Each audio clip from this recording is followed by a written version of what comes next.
గుణ, ఇది ఆది ట్రాప్. అతని గురించి నాకు మొత్తం తెలిసింది. అతను ఏమేం చేశాడో అన్నీ తెలుసు. మిస్టర్ బి కూడా నాకు అంతా చెప్పాడు. అవన్నీ నిజమో కాదో నాకు తెలియాలి. మీరేం విన్నారో నాకు తెలియదు మేడం, కానీ ఆ ఆది చాలా దుర్మార్గుడు, దుష్టుడు.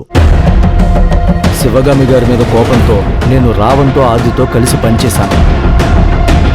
నా చెల్లిని చంపించింది శివగామి గారు అనుకున్నాను, కానీ ఆ పని చేసింది నేనెంతో నమ్మిన రావణ్ అని తెలిసాక శివగామి గారికి క్షమాపణ చెప్పి మేడంకి సహాయంగా ఉన్నాను. నాకు తోచిన హెల్ప్ చేస్తున్నాను. అది ఆదికి నచ్చడం లేదు. నాకు వార్నింగ్ కూడా ఇచ్చాడు.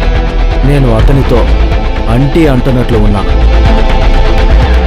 పొద్దున్నే ఫోన్ చేసి కలవమన్నాడు. ఎందుకో ఏంటో తెలియదు మేడం. ఒకసారి తెలుసుకో గుణ. ఇప్పుడే ఫోన్ చేస్తాను మేడం.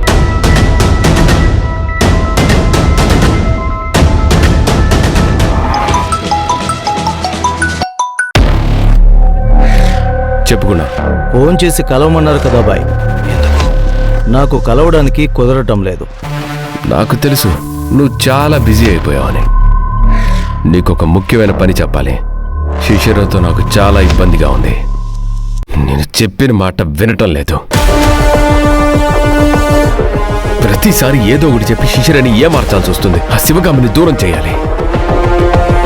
శిశిర కడుపులో పెరుగుతున్న బిడ్డ వల్ల కూడా నాకు ప్రమాదం ఉందని తెలిసాక ఎన్నిసార్లు ప్రయత్నం చేసినా శిశిరని, ఆ కడుపులో బిడ్డని ఏమీ చేయలేకపోతున్నాను.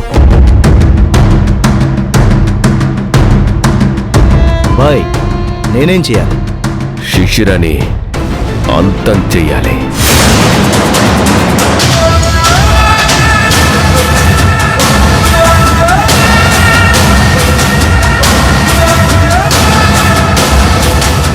నా పని అవ్వగానే ఆ పని మొదలు పెడతాను. నాకంత టైం లేదు గుణ. వీలైనంత త్వరగా ఫినిష్ చేసేయ్. టైం గడిచే కొద్దీ నాకే ప్రమాదం. ఆ శిశిర కడుపులో పెరుగుతున్న బిడ్డ ఈ భూమి మీదే ఉండకూడదు. వీలైనంత త్వరగా కథ ముగిస్తాను. ఉంటాను బాయ్.